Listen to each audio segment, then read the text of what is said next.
So you just returned from a trip with the Western Association of Attorney Generals to Mexico. Tell me a little bit about the purpose of that trip and what you accomplished. The Conference of Western Attorney Generals, which is the 15 western states, including Alaska and Hawaii, have had a long-standing relationship with the government of Mexico. We've done training for them, and we have periodic meetings. I think this is the 5th time that I've been to Mexico in the last 10 years that I've been Attorney General. This one was particularly geared towards transnational crime. It was the Attorney General of California, New Mexico, Colorado, Nevada, and Florida. We talked about human trafficking, we talked about drug trafficking, we talked about intellectual property, and cross-border crime. The meetings included a meeting with the Attorney General of Mexico, the federal Attorney General. We had a meeting with, I think, 8 state Attorney Generals. We met with the equivalent of the Securities Exchange Commission and the Control of the Currency, that regulatory body over banks and the exchanges. And then we also had a intellectual property meeting. They call it a little bit different, but it's what we would call intellectual property. Great. Let's focus a little bit on the international drug trafficking issue. What was that conversation, and did it involve at all Colorado's new legalization of marijuana? It did. California was the main organizer of this meeting, and I was contacted the day before I left for Mexico, indicating that the Mexican federal Attorney General wanted to talk to me specifically about legalization of marijuana in Colorado. I had been at a meeting with him a year ago, right after the voters had approved it, and I think he wanted an update, what's going on with legalization, and in fact he did. He asked me, Mr. Suthers, why did the citizens of Colorado legalize marijuana? And I think you have to understand, that question comes from a perspective, here's the guy whose country has frankly been fighting a battle trying to keep drugs out of the United States, thousands of people dying in the process, and here a couple of states are legalizing a drug, and they're saying, if you have such an insatiable appetite for drugs that you're going to legalize them, why should we be doing what we're asked to do? So that was the context of the question. I said, I explained to him that since marijuana had been legalized, we'd gone through a process of passing statutes and passing regulations to regulate it as best we could, that retail recreational marijuana establishments had just opened up in January. The state was starting to collect tax revenue. We had to wait and see how much revenue would be collected. And then he kind of repeated the question, well, why did the voters do this? And I said, I can't speak for all of them, but I know what the advertising in favor of legalization was about. The advertising was, we're spending a lot of resources fighting marijuana. Why should we do that? Why don't we take the revenue, put it into schools or something like that, as opposed to have the revenue go to drug cartels? And I think they just thought that what we were doing wasn't working and we ought to try something different. And I said, one of the things the proponent said is that we'll put the drug cartels out of business if we legalize marijuana. And he smiled and he says, they don't really think that, do they? And I said, no, I do think some of the voters think that, the cartels will get out of the marijuana business. And he said that he personally believed that they would probably still remain in the marijuana business, but he assured me that given what's taking place in the United States, the cartels will be plenty happy to see that there's likely to be more customers for methamphetamine, heroin, cocaine. And I think what he was implying there is he knows what the research shows, that if as you lower the perception of risk among young people with marijuana, you have more young marijuana users, and a significantly higher percentage of young marijuana users go on to other drugs than if you start smoking marijuana later in life. And he seemed to understand that and say, I don't understand what you folks are doing up there. Hearing that from the national Attorney General in Mexico. Does that give you renewed concern for our policies here? Well, frankly, when we talked last time, I had a hard time, a year ago, I had a hard time figuring out where he was on it. He just wanted to know, where are you on that? But this year, it was very clear to me that he did not think this was a productive step in terms of, countering drug trafficking.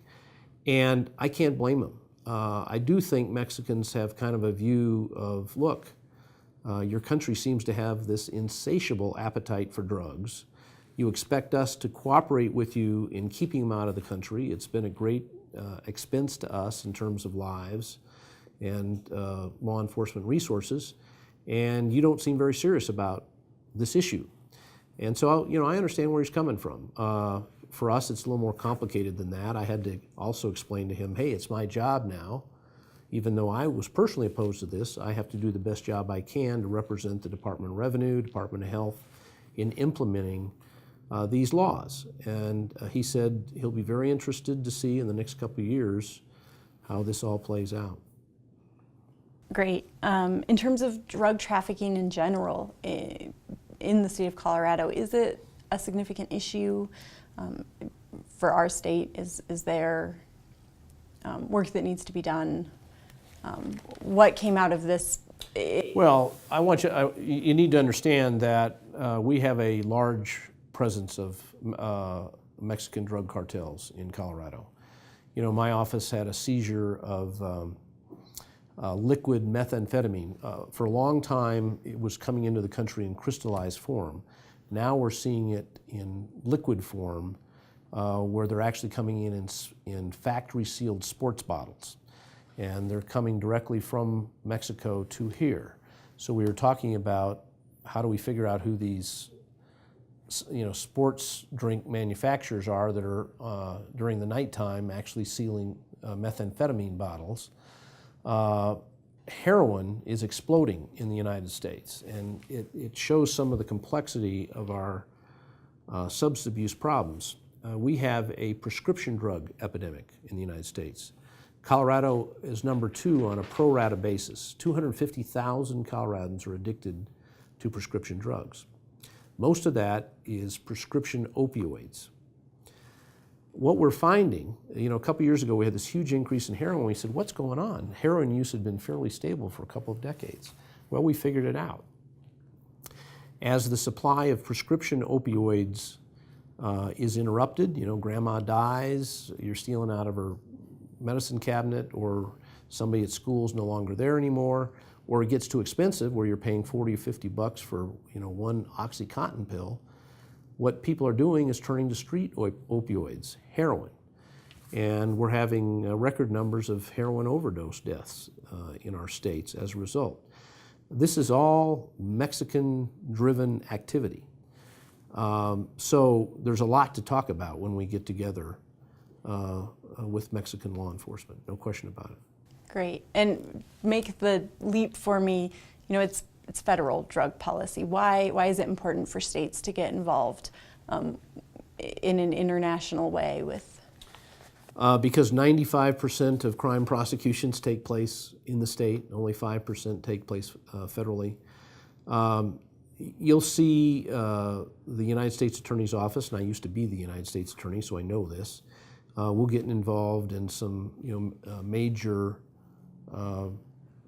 international trafficking cases every once in a while.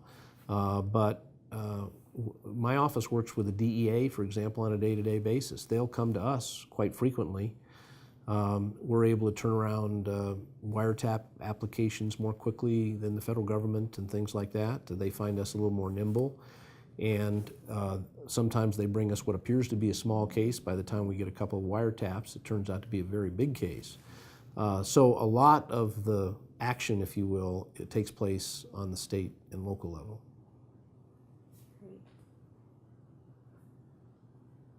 Well, for you personally, are you looking for these indicators, the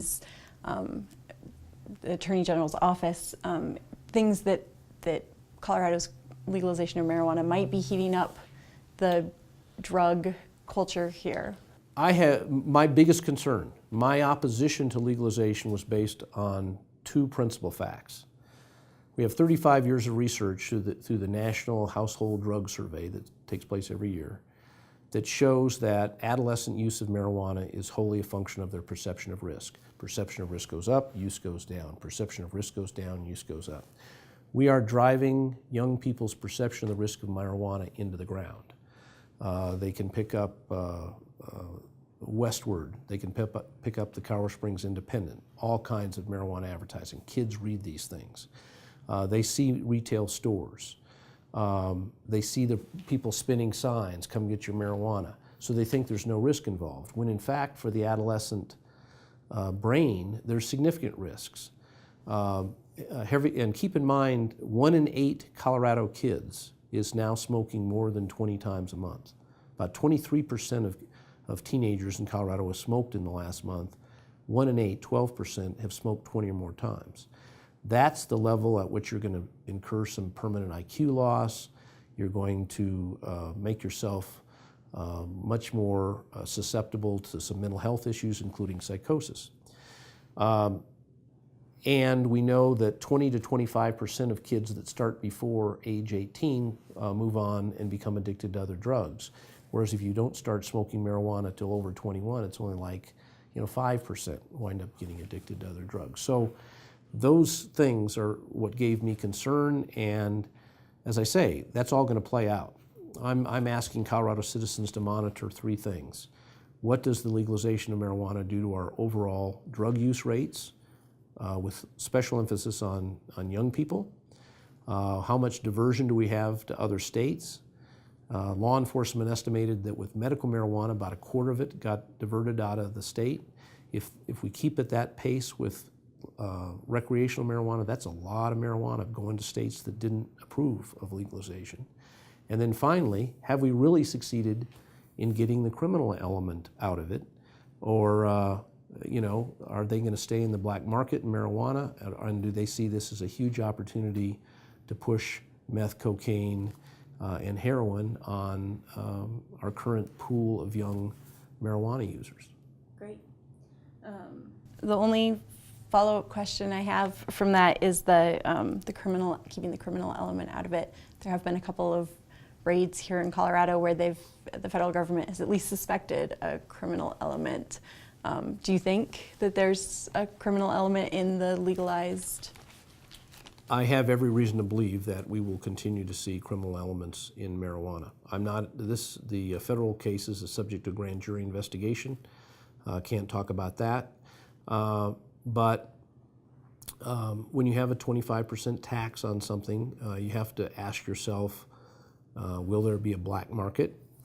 And then you have to ask yourself, will criminal organizations try and have fronts to stay, to appear to be in the legal marijuana market, but with organized criminal ties? To see the extent of that, whether that remains a problem or not, is going to just take some time. We'll see. And Mexico seems particularly concerned with how that might impact the gun. Well, Mexico's big. Whenever U.S. law enforcement meets with Mexican law enforcement, I guarantee you the first issue that comes up from them is the amount of guns trafficked, because they have very strict gun control laws. They do not have any equivalent to the Second Amendment or anything like that. And what they're so concerned about is not only guns, but high-powered weapons coming across the border and being used by cartels against Mexican military and police. And I remember one of the meetings I had with Attorney General Medina Mora, who is now the Mexican ambassador of the United States. He actually put up a slide for the AGs indicating where guns had been purchased that had been seized in Mexico from the cartels, and most of them were purchased in cities along the border. Texas cities, Phoenix, Tucson, Los Angeles, San Diego, and stuff like that, and were being trafficked into the United States. So that's a big concern of theirs. And if you remember, we had a botched Justice Department investigation, fast and furious, that was somewhat embarrassing to the United States. Yeah, in that resulted in a lot of guns ending up in Mexico. Right. Yeah. Great. Okay. Thank you. You bet. Thank you.